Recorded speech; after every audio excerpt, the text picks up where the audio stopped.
Hello students, Directorate of Education, GNCT of Delhi are making online worksheets. This worksheet is for class 7th, subject is science, worksheet number 42.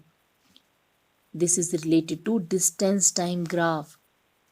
तो चलिए बच्चों शुरू करते हैं. While going for a school picnic, Sonia decided to note the reading on the odometer of the bus after every 30 minutes till the end of the journey.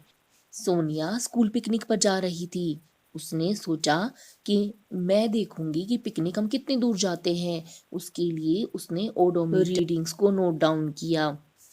Which quantity is measured by the odometer. उसने odometer से किस quantity को major किया. बच्चों, आपने कभी ऐसा metre किसी व्हीकल पर देखा है? बस में, कार में, बाइक में इस तरह के मीटर लगे हुए होते हैं. क्या आप बता सकते हैं ये सुई क्या बताती है? बिल्कुल सही, यह बताती है जैसे जैसे स्पीड तेज होगी तो यह गाड़ी की स्पीड बताती है और यह ऊपर वाले नंबर पर चलती चली जाती है. जब गाड़ी को रोका जाता है तो इस या धीमे किया जाता है तो इसकी रीडिंग कम हो जाती है. इस तरह से यह स्पीड बताती है. तो यहाँ पर दिए गई वैल्यूज से हमें किसी भी व्हीकल की स्पीड का पता चलता है. इसके अंदर लिखे हुए वैल्यू से हमें क्या पता चलता है? ये है ओडोमीटर. इससे हमें पता चलता है कि अब तक यह कितनी डिस्टेंस चल चुका है. इसी को हम ओडोमीटर बोलते हैं. तो इसका आंसर क्या हुआ? Distance from the starting point. ये मेजर किया जा सकता है ओडोमीटर से. Sonia noted the following table. उसने सुबह से लेके टाइम नोट करना शुरू किया और साथ में ओडोमीटर की रीडिंग भी नोट की. जब उसने रीडिंग नोट की तो उसने देखा ये नंबर इंक्रीज कर रहा है. देखते हैं कितने का डिफरेंस है. फर्स्ट रीडिंग और सेकंड रीडिंग में 20 का डिफरेंस था. इसका मतलब हाफ एन आवर में गाड़ी 20 किलोमीटर चल चुकी थी. फिर नेक्स्ट रीडिंग में देखें. नेक्स्ट रीडिंग में 60 और 80, यहाँ पर भी 20 का डिफरेंस था. इसके बाद 580 से यह 600 वैल्यू हो गई, यहाँ पर भी 20 का डिफरेंस था. और नेक्स्ट रीडिंग 10 बजे उसने देखा, इसमें भी 20 का डिफरेंस था. इसका मतलब उसने नोट किया कि जब गाड़ी चली थी, जब ये रेस्ट पर थी, तब उसका डिस्टेंस था 0 किलोमीटर. उसके बाद हर हाफ एन आवर में यह 20 किलोमीटर चली.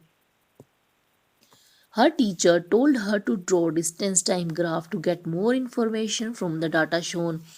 अब उसकी मैम ने कहा कि एक ग्राफ बनाओ और उससे इसको रिप्रेजेंट करो. Sonia had no idea to measure the speed or position of bus at a particular time.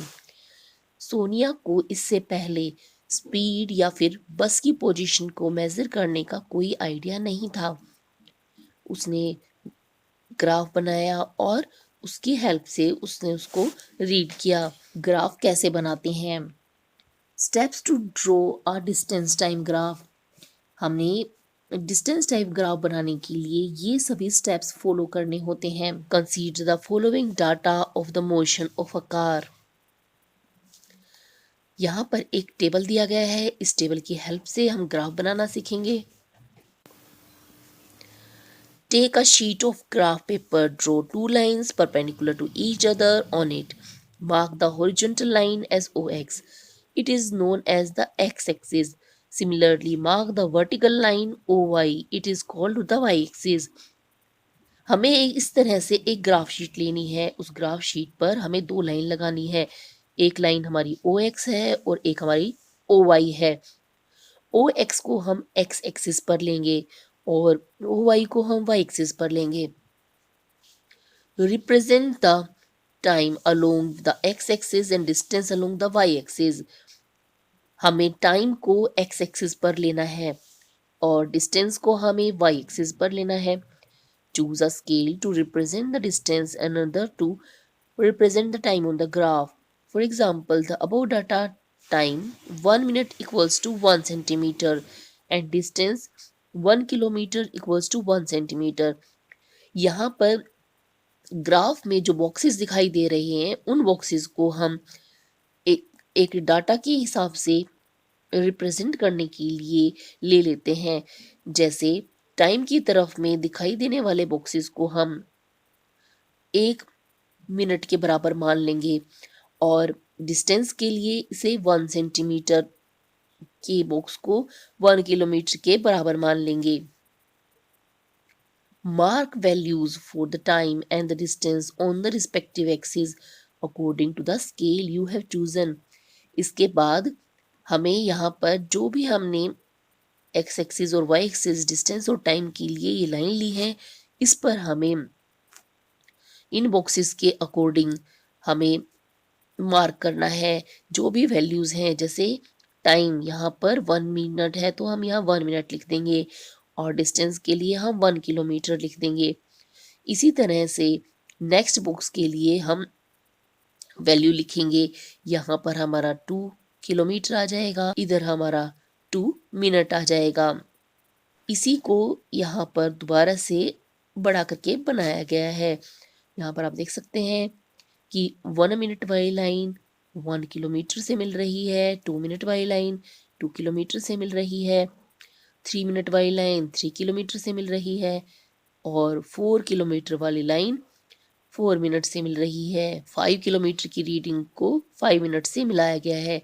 जहां पर ये सब लाइन कर रही है वहां पर हम डॉट लगा लेंगे और इन डॉट को 0 रीडिंग से मीट करेंगे, एक लंबी लाइन खींच देंगे। ये बीच में जो हमें लंबी लाइन दिखाई दे रही है यही हमारा ग्राफ है। Mark the points on the graph paper to represent each set of values for distance and time. Join all the points on the graph as shown in figure. It is a straight line. This is the distance time graph for the motion of the car. इस तरह का graph जिसमें line बिल्कुल सीधी आ रही है, ऐसे graph को हम स्ट्रेट लाइन ग्राफ बोलते हैं। यहाँ पर एक क्वेश्चन और दिया है जिसमें आपको डिस्टेंस टाइम ग्राफ बनाना है। यहाँ पर टाइम दिया गया है 1 मिनट, 2 मिनट, 3 मिनट, 4 मिनट, जो कि यहाँ पर लिखी वैल्यूज के जैसा है। और डिस्टेंस है 2 किलोमीटर, 4 किलोमीटर, 6 किलोमीटर और 8 किलोमीटर। तो हम चेंज करके इसकी जगह पर हम 2, 4, 6, 8 इस तरह की वैल्यू लिख देंगे। आपका ग्राफ बिल्कुल ऐसा ही बनेगा, सिर्फ आपको यहाँ वाली वैल्यूज को चेंज करना है। अगर बच्चों आपको इस वीडियो की हेल्प से यह वर्कशीट समझ आई हो तो इस वीडियो को लाइक करें, शेयर करें, चैनल को सब्सक्राइब करें। जल्द ही नेक्स्ट वीडियो के साथ मिलेंगे।